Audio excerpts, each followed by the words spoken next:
So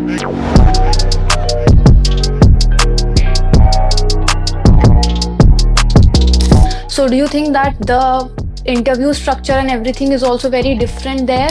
I think in India you would have your HR round at the end, but in United States you get to talk with a recruiter at first. How's your experience and how this thing started? Recruiters or hiring manager, they usually don't go after the brand value. They go after your skills, projects, internships, competitions, or your hackathons, your portfolio.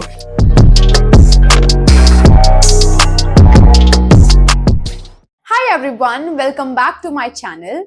Today we will be having a new podcast with Bysani. He is based out of India but right now working in United States into the data field.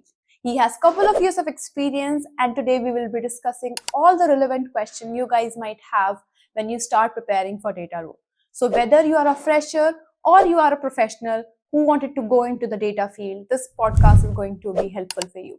So the topics which we will majorly cover is related to AI, resumes, your skills, what you can write in your projects.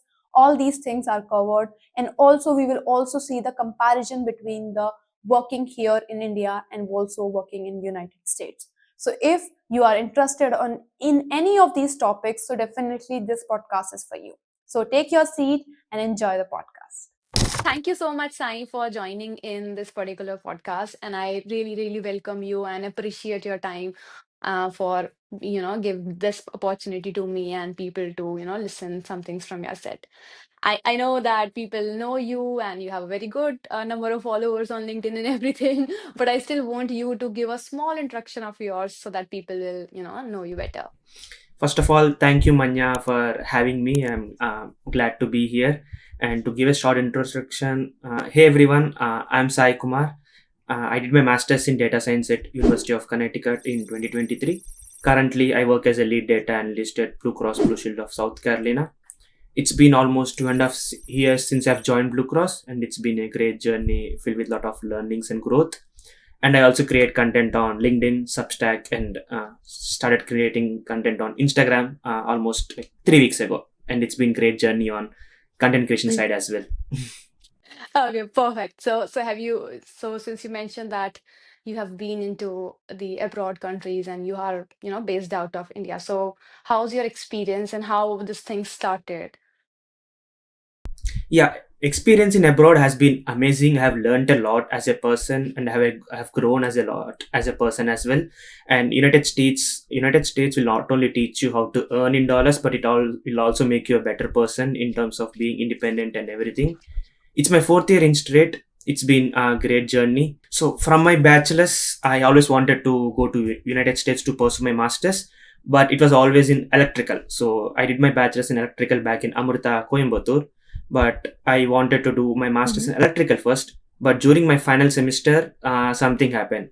I wanted few of my electrical electives, but I did not get what I wanted. So I had to take SQL and machine learning by chance. And then I really liked writing queries in SQL, writing those logic, and then finding those insights, and also loved the math behind the machine learning part. Then I started digging in. Okay, what's this field? Then I found out data analytics and data science, and I've always been good at math since my childhood. So I thought, why not give it a shot?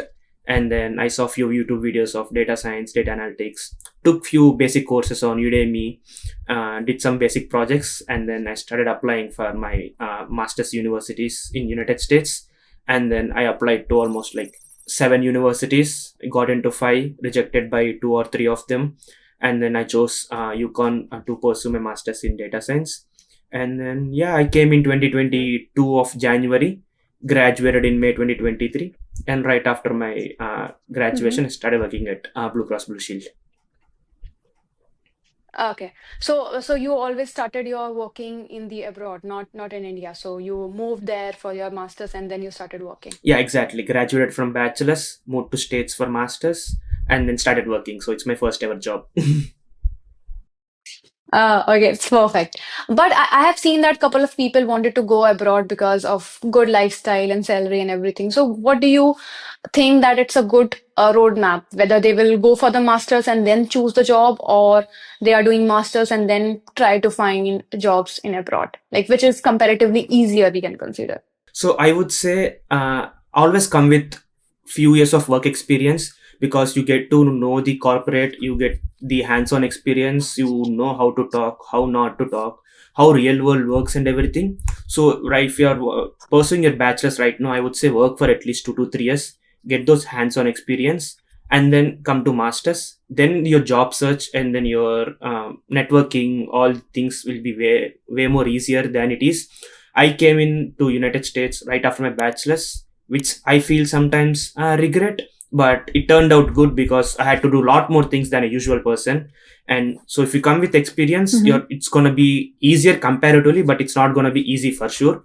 But when you compare with a fresher, your journey is gonna Mm-hmm. be a lot easier because you have the network, you have the knowledge, you know how to talk, how not to talk, you know how corporate works, you know how job search works, you know how resume looks, you know the importance of LinkedIn, portfolio, and all other things. So it makes your journey a little bit smoother when you compare with a fresher.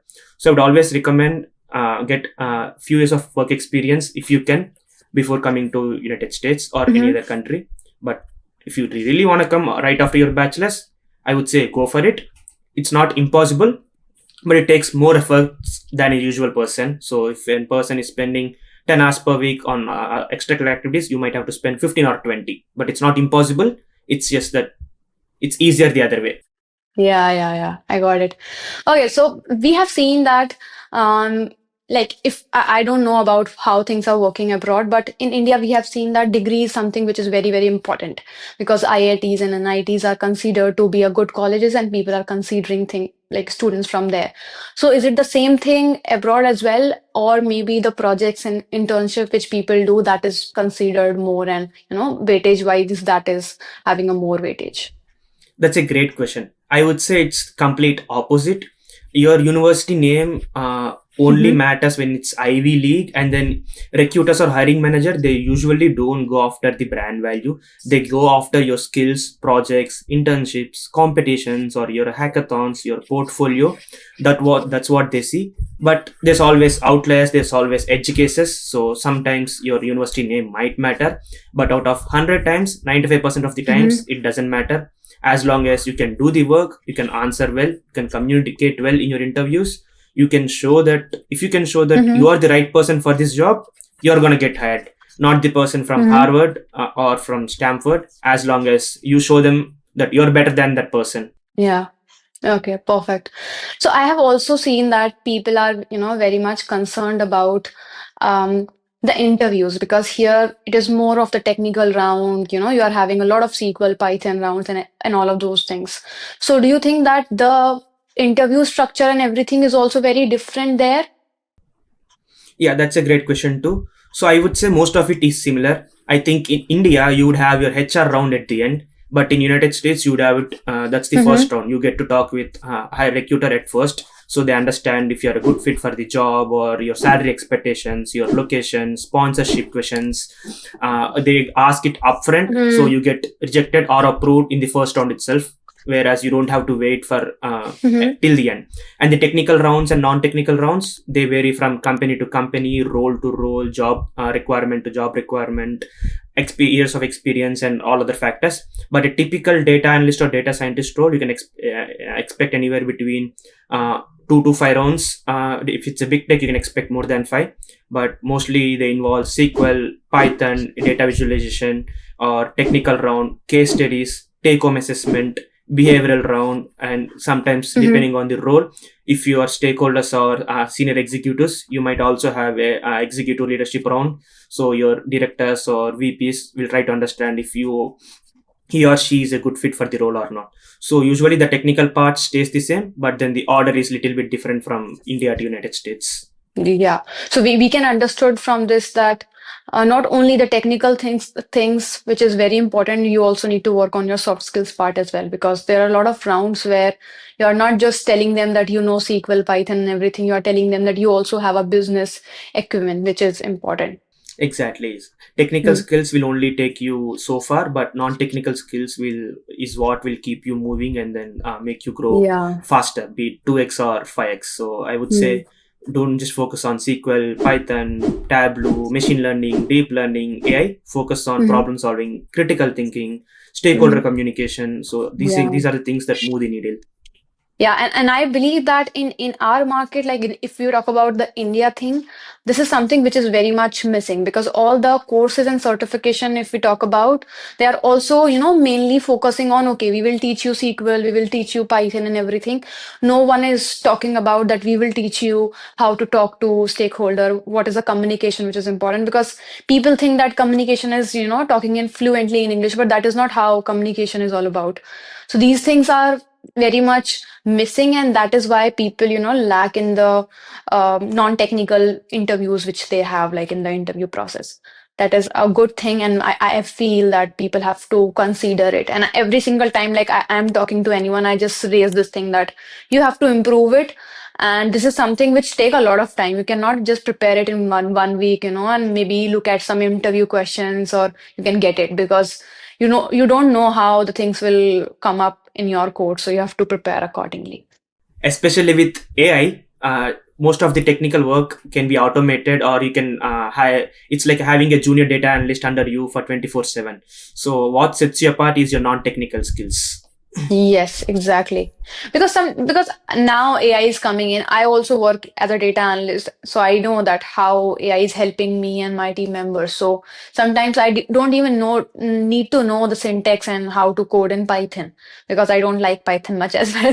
So I just know what is expected, what is my final output, and I just, do the good prompt engineering and I get everything. So this is something which you can only do when you understand the problem statement in your business well. I also have one more question. Like, since you are, working for a couple of years now, how's your experience with the resumes? Because maybe you have also prepared your resume initially, and now you are looking at other people's resume for the recruitment purposes. So, what do you think that it's important to keep in the resume, and what is not important at all? Yeah, your resume can make or break the interview, so it's the first thing that gets looked from your profile. So make sure to have a solid resume. And when I mention solid resume, here are a few things that you need to consider. First is your experience section. If you have some experience, make sure to highlight it and make sure that it's tailored towards the job description that you're applying for. So recruiters mostly spend around 6 to 8 seconds, so you need to make sure to make most of it. So write about your impact. It's not just about what you have done, but in impact of what you have done. So instead writing, I built a churn prediction model, start by saying I built a churn prediction model with using XGBoost, and it had an accurate F1 score of XYZ or recall or precision, which helped improve the retention by 20% and reduce the churn by 15% and helped business make $2 million in 6 months or 12 months. So make sure to have the impact. So recruiters and hiring managers, they care about the impact of what you have done, not if you used a fancy model like Transformers or GPT or both. They don't care which model you used or what technique you used. They care, is it useful for business or not? A simple question. Yeah, So make sure yeah. to reflect that. And that's how your experience section should be. And moving on to skill section, so make sure to mention your technical skills, non-technical skills. If you have any certifications, mention that as well. And if you're a fresher, make sure to have few projects. So do not build like 100 projects. So build 3 to 5 solid projects which involves multiple tech stacks and end to end. And start with a problem. And do not try to put Titanic, Boston River dataset, Iris datasets. Hiring managers have seen them thousands of times in their past decade or 2 decades. So do not go after them. Use them to learn and work on your own projects. Come up with ideas. Come up with a problem. Gather data around it. Use SQL, Python, Power BI to analyze, build a dashboard, find insights, and then come up with recommendations. Have a good story. Have a good flow. And add those on your portfolio and then put them on your resume. So these are few things. And education. So if you are someone who's a recent graduate, make sure to put it at the top. So then they would know that you're a recent graduate. So the ordering might change depending on the years of experience you have. But these are the few sections that you need to focus on while you are writing your resume. And make sure that your resume is role specific. So if you're targeting for multiple roles, let's say data analyst, data scientist, I would always recommend have 2 resumes. So whenever someone sees your resume, they know that it's a data analyst resume or it's a data scientist resume. and make sure that you have your contact details as well, so your email or mobile number if you're comfortable with, and location. So make their work easier to make your life better. Yeah, exactly. So you have mentioned a very, very good point here. First is that the impact which you have to write in your projects and everything. But there is one more thing which I want to highlight here. When people who are fresher in this particular role and they work on their project, they still mention these kind of impact to, have more impact on the resume, these percentages, which they are not able to justify in the interview, which is also something which they have to understand. If you have never worked on a real time project, so how you can say that this project is going to, have that much percentage of impact in this? So that is also something which you have to understand. So project for the experienced person who are working on a real project versus the who are working on a dummy project, that might be different, and your content should also be different in that side. Yeah, exactly. When you're working on your academic projects, you can mention about your technical metrics, like say you Yeah. improved recall precision by hyperparameter tuning, or you found some insights. So work on technical, use technical metrics, or use words like this project is expected to have this much of revenue if it was real time or not. So do not say that this project has earned millions of dollars or saved this much of time. So Yeah. you can work on technical metrics, and then time, effort, optimization. So Hmm. work on these metrics, but not business ones. Yes. And also you have highlighted one more thing, that if you're targeting multiple role at a same point of time, you should have different resume for each of these roles. So people generally have this question as well, that can they target multiple roles at the same point of time with the same skill set? So what is your take in that, that with certain skills you can, contribute to multiple roles? Or maybe if people know SQL, Power BI, or Excel, you can consider. So what kind of roles they can consider to be targeted? I think if they have multiple skills, they can target multiple roles. Let's say the skills required for data analyst are SQL, Tableau or Power BI, Excel, and you're good with it. And then for data scientist, add statistics, probability, math, machine learning. If you also know this, and if you have 3 to 5 projects in ML space or data science space, create a resume using that projects for data scientist resume, and use the projects for Excel, SQL, and Power BI or Tableau for data analyst resume. So Mm. I would say only if you know the skills required for the other role, target for that. So if Mhm. you want to target a data scientist role without having machine learning or statistics knowledge or math knowledge, you might not get your resume picked, and then you might not even get an interview. So Mhm. unless you have the skills, I wouldn't recommend targeting multiple roles with same skill set. So Yeah. learn the skills required for that role, build projects, and then build a resume, and then you can target multiple roles with different resumes and different skill sets. Yes.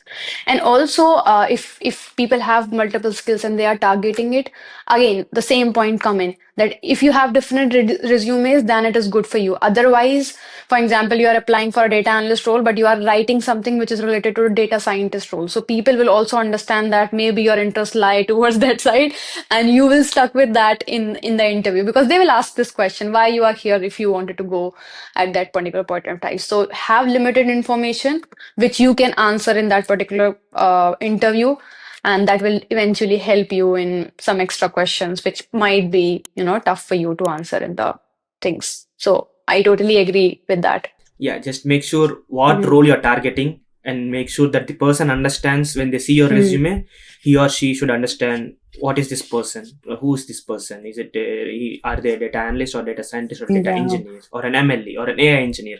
So make their work easier again. Mhm. Understood. Okay, so since we are talking about things is moving faster and we are having AI coming in and everything, so since US is very ahead from us and everything, so what do you think that AI can do in future and people have to consider while they are preparing now for the data roles? Yeah, especially with AI, most of the data analyst work is being automated. I wouldn't say most of it, but Mm-hmm.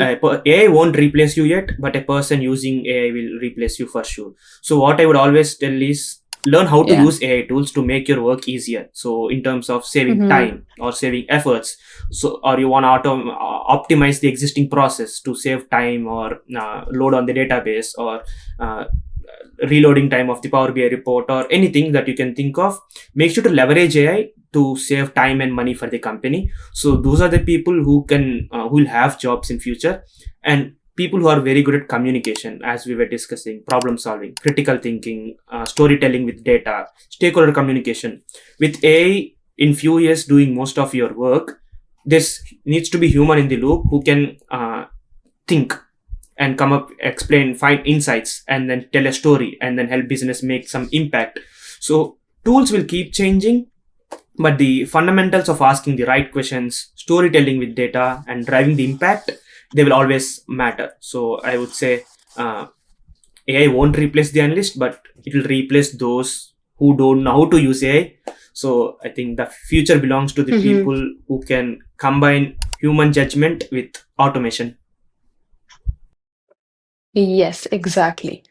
So people are very scared that whether we will have these kind of roles in future or not or something like that. But a very explained answer is already being covered here that you have to know how to use it and no one is going to replace you.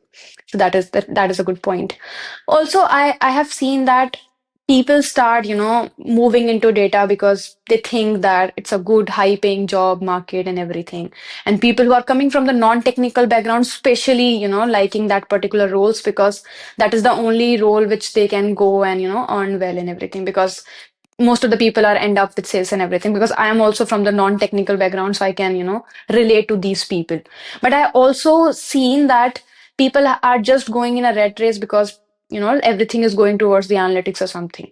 So do you think that people have to also observe their skills whether they are aligned with the data roles or not, if especially you are coming from the non-technical background, because these kind of data roles is also slightly towards the technical sides only. So I think data field can be for non-technical or people for technical background as long as you have the skills. So I would say do not worry about what market says or what someone on LinkedIn or Instagram says. So I would say take a good boot camp or a good course, learn these skills, build projects, and then showcase the value. Have a good resume, LinkedIn, portfolio, and then you are good for it. But few roles might require you to have a degree, so like a bachelor's degree or a master's or an MTech. For those roles you might not be eligible, but it's completely possible for anyone to come from non-technical background to technical background. So I would say show the value. So visibility matters. So work on all the things: resume, being optimized, LinkedIn, have a good portfolio, build your network, prepare for interviews, and then you might be better than a person with it who's coming from a technical background. So just show the value during your interviews that you are the right person for this role, and then you'll get hired for sure. Yes, definitely. So obviously you have to observe and work on your skills and you have to choose the right path and accordingly things will come up if you consistently work towards that. Perfect. Also, I have seen that sometimes people ask me this question, and I believe that I'm not the right person to answer it. So that's why I'm coming that question to you. That if you have started from a data role, like let's consider it's a data analyst or a business analyst role, so where they can see themselves in future, like what kind of roles they can target, and whether only they can move towards the data side or there are other opportunities as well. Yeah, I think when you start as a data analyst or business analyst, there are few options that one can take. They can take the data scientist route. They have to learn stats, math, and machine learning or deep learning or NLP, depending on their interest. And they can also take a data engineer route by learning how to build pipelines, ETL, ELT, PySpark, or Snowflake, DBT. You might have to learn tools like these or Airflow. So there are multiple paths available, but I would say if you have a clear path, stay tool agnostic. I think principle driven tools will come and go, but your ability to learn fast and apply data thinking will always stay relevant. So focus on, once you become a data analyst, I would say focus on cloud tool, like learn AWS, GCP, or Azure basics. And then if you want to stay in the data space, I would also mention say learn data analyst. I think the role is changing a lot, so I would say you need to learn data engineering, like little bit of engineering side, product side, and how to leverage AI, like we were discussing. And maybe learning experimentation and causal inference would also help if you want to get into product side of things. And AI assisted analytics, as we were discussing, like prompting, automation or building co-pilots for your use cases that you might have at your company. So, and I would say, remember, Mhm. like, soft skills compound faster than hard skills once you enter the industry. So focus on your soft skills as well, and Yeah. depending on your interest, you can take either of the routes, and then you can get into senior roles, principal roles, staff roles, or if you want to take a managerial route, you can get into team lead or managers, and then director, VP. Multiple roles and multiple paths depending on if you want to be known for your technical skills or your leadership skills. Yeah, so definitely you are having a lot of opportunities and the different roles after Lend to data or business analyst, depending upon your experience with that role and where you wanted to go ahead, you can accordingly choose it based upon your hard, soft skills, whatever you have learned in the corporate. Sounds perfectly fine. Also, I have one very good question, and this is my personal question, not for anyone else. So you are doing very good on LinkedIn. We really appreciate your work and your, content which you post, and I really follow that. So what is the best thing you think that it's there on LinkedIn which can help people, in terms of the jobs or maybe lend to the project or something? I would say two things. It's your network and visibility. So your network Mm-hmm. matters. You would have heard this. Your network is your net worth. So when you're starting out, having good connections from different companies at different levels will always help you in landing more opportunities or more interviews. So this is one of the things that I haven't done. I started networking when I was desperate for a job, which I should have started earlier. So I could have leveraged it when I was desperate for a job. So for anyone starting out, start networking as soon as you can. Start from day one. So start connecting with people at your dream companies, get on calls with them, engage with their post, show value. So it's always give before you get some value. So make sure to give that value to the creators or people that you admire and get inspired from. And the second one was visibility. So your visibility do matter. So start posting about your skills, projects, certifications, Mm-hmm. competitions, or hackathons if you have participated. You don't have to win, but you just have to showcase that you are a person who's open to learn and grow. So your visibility matters. So it's not just about who you know, but who knows you, and who you know. I mean, it's not just about what you know, but who knows you and who you know matter a lot more than what you know. So I would say focus on your network, Exactly. visibility, and LinkedIn is the perfect platform to be there in 2025 or moving forward. So let people know what you know, and then it gets you ton of opportunities which you might not even know existed in the first place. Yes, because I also believe that because I am using LinkedIn for a couple of years now. I don't have a good number of followers, but still I'm leveraging it. And for my YouTube also, I'm connected with a lot of people, and you are also one of them because of the LinkedIn only. So if you reach out good people and have good conversation with them, they will definitely come and talk to you, and you will get a lot of insight. And now I have been connected with a couple of people worldwide and understanding how things are going in Germany, how things are going in US and everything. So if I need to take some personal decision also in future for me, whether I need to move to abroad or something, that will also help you. So not only for the job or maybe for the right now situation, in future also definitely things going to be helping you. And if people are looking for some freelancing roles or something, that is also being done with the help of these LinkedIn. So you have to optimize it and work around it. Perfect. Exactly. You just have to make sure to use it. Okay, so if we are talking about starting off a new project, what do you think that you will do at the first start? Like, what is your first step with a new project? So I write down by starting why it matters, what does success look like, and how it impacts the business, and then it keeps me grounded. So I would start with why, and that's when, and from there I'll take it. Have multiple calls with stakeholders, understand why they need this report, or why they need this data, or why do they need these insights. So, if AI is now taking in and coming into the picture, so are you very very excited about it, or you feel a little bit scary? I would say both, but I'm biased towards being excited. So it's like having a Mhm. junior analyst who works for you 24 by 7 and who never sleeps. And as long as you know how to guide it and use it, you're the top 1% in the industry. Yes. Okay, so one skill which you are using right now, maybe any soft skill or technical skill, whatever. it's better if you know it in the past and you will start using it. So you feel that it's good if you know it from the earlier stage.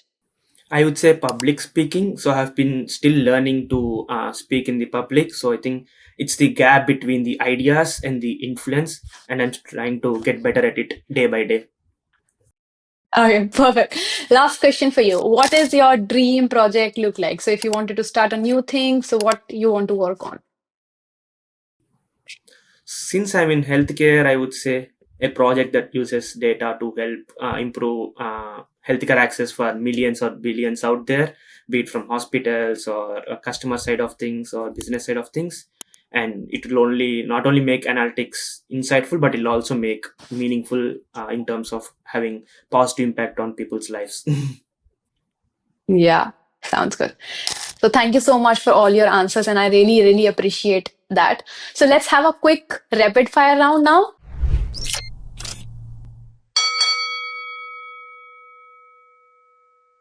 Okay, the first is what is our most underrated skill which you think that's there in corporate? Soft skills and networking. Most people don't focus on this. Okay. What is your favorite tool for the task management? I would say Notion. Okay. So what is the best part about LinkedIn you think? Networking, opportunities, visibility.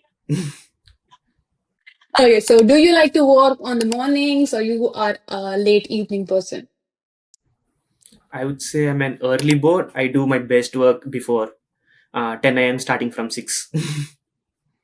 Oh my God. Highly opposite with mine, but it's good. Anything which you have heard from your colleagues or from your friends about you in terms of like best thing or maybe good part about your personality? I would say consistent and discipline. Thank you so much for this quick rapid fire. I really, really like your answers and everything. Thank you so much for your time, Sai. So, since we are wrapping up this particular podcast, I just wanted to know your final words for the freshers or maybe anyone who wanted to enter into the data field right now in 2025. Yeah. So for anyone entering breaking into data in 2025 or 2026, uh, it's not going to be easy, but it's going to be worth it. It's not impossible, but Yeah. you can do it given the given time and efforts. Just make sure to focus on things that you can that are in your control, like resume, LinkedIn, or interview preparation, networking, portfolio.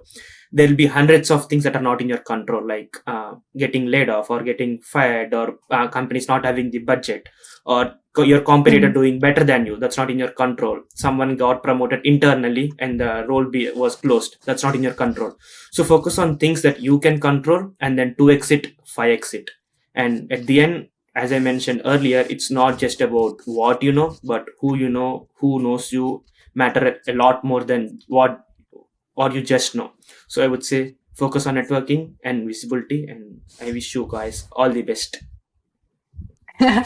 Thank you so much for your kind words, and I really appreciate your time and all your answers. I believe that people who will look into this podcast definitely feel that it's worth it, and they will definitely follow your path and they will also leverage things from your knowledge.